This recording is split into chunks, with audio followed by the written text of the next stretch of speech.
Oke Mung, Assalamualaikum warahmatullahi wabarakatuh. Selamat berjumpa lagi dengan channel Jewel Dragons.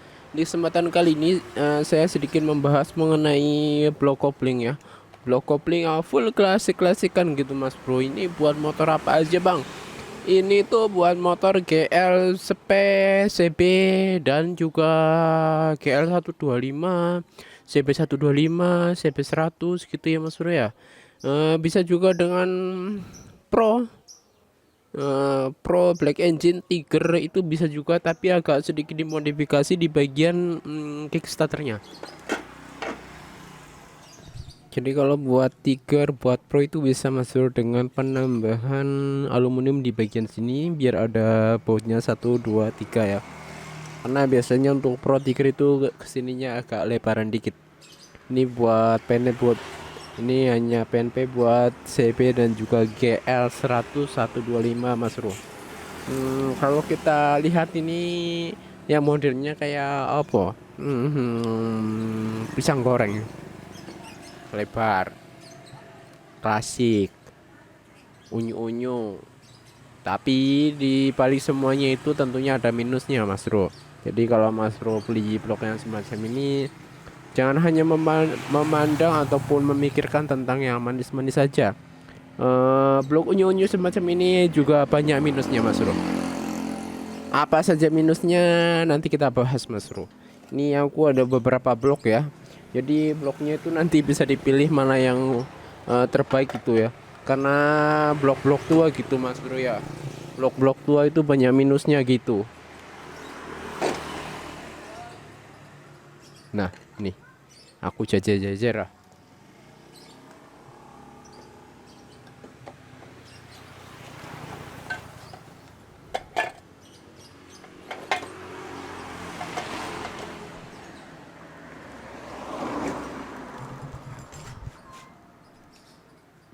Nah, ini aku udah jajar-jajar di sini.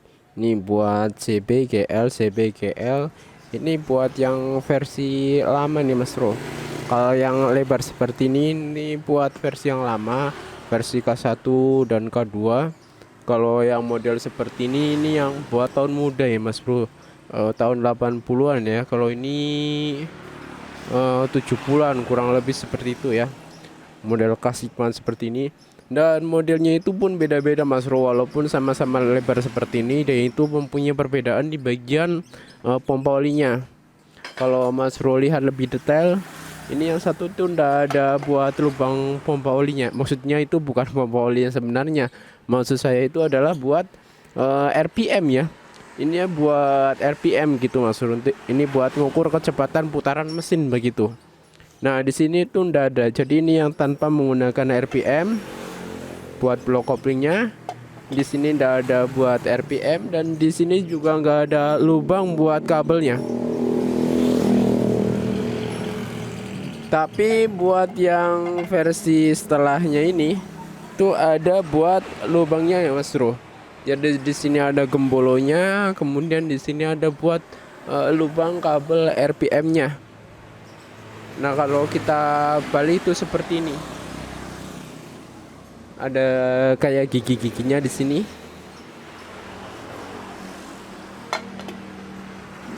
Yang ini pun sama Mas Bro. Ada lubang buat speedometernya. Ada giginya juga di sini tuh. Gigi RPM Mas Bro.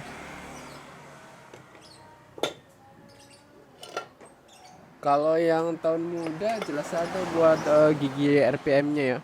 Ini bekasannya CB 100 aku ya Mas Bro ya. Aku namain si Jono aja. Iya ya, besok kalau udah jadi aku namain Jono dah. Ini nggak ada speedometernya, nggak ada speedometernya. Ini nggak ada buat RPM-nya ini Mas Bro. Ini udah paten dari pabrikan tuh. Walaupun dia itu ada gembolonya, ada tonjolannya kayak gini, itu belum tentu ya ada speedometernya ataupun RPM-nya. Ini ada gembolonya seperti ini, tapi di bagian sini tuh nggak ada buat lubang RPM-nya Mas Bro, nggak ada lubang buat RPM-nya. Dan kemudian di sini juga nggak belum dibor ya, belum dibor buat RPM-nya Mas Bro. Ini mungkin yang buat generasi awal, jadi nggak ada RPM-nya. GL muda generasi awal ataupun CB muda generasi ke awal itu nggak ada RPM-nya. Mungkin habis ini ada RPM-nya di sini. Tapi kalau yang versi tua-tua ini ada RPM-nya ini. Tuh, ini ada RPM-nya. Ada RPM-nya, ini juga ada. Tuh, ada RPM-nya. Jadi kalau yang CB100 itu ndak ada RPM-nya Mas Bro. Jadi kalau menganut bloknya yang mana ini yang CB100? Yang ini jelas CB100 ini. Masalahnya itu nggak ada RPM-nya. Di sini ndak ada kabel RPM-nya, ini original buat CB100 buat blok koplingnya ya. Karena kalau CB100 itu kan speedometernya itu cuman satu ya. Nggak ada RPM. Nggak ada RPM-nya, adanya cuman kilometer aja Mas Bro, ataupun kecepatan per jamnya gitu ya. Kalau yang 125 itulah ada 2 RPM dan juga kilometer kalau ndak salah ya. Kalaupun salah mohon untuk dikoreksi Mas Bro.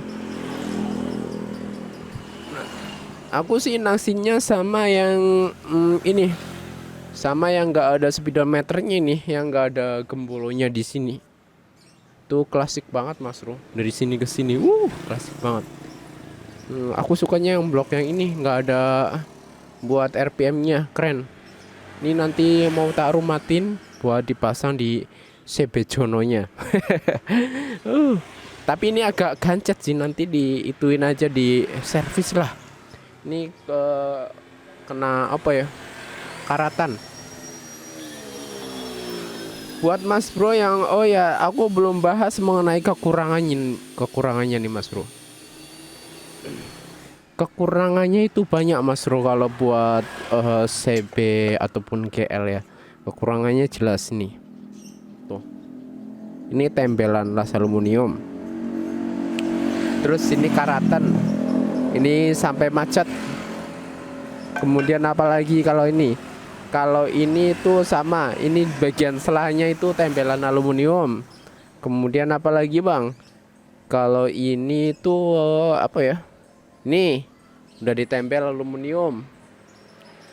Kemudian apalagi? Ini mengo-mengo kayak gini. Mungkin kalau dipanasin bisa lurus ataupun dilurusin aja udah beres ya. Kemudian apalagi Bang? Yang ini. Kalau yang ini minusnya itu apa ya? Nah ini sama juga buat selahnya itu gompal, tapi udah fungsi sih kalau ini.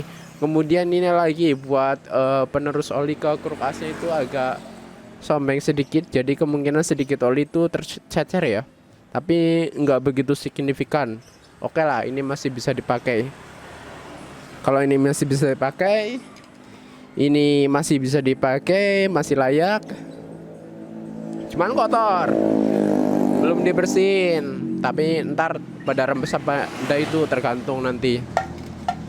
Kemudian kalau ini jelas ini gancet Mas Bro, butuh di servis ya. Kemudian minusnya ini pada tempelan itu.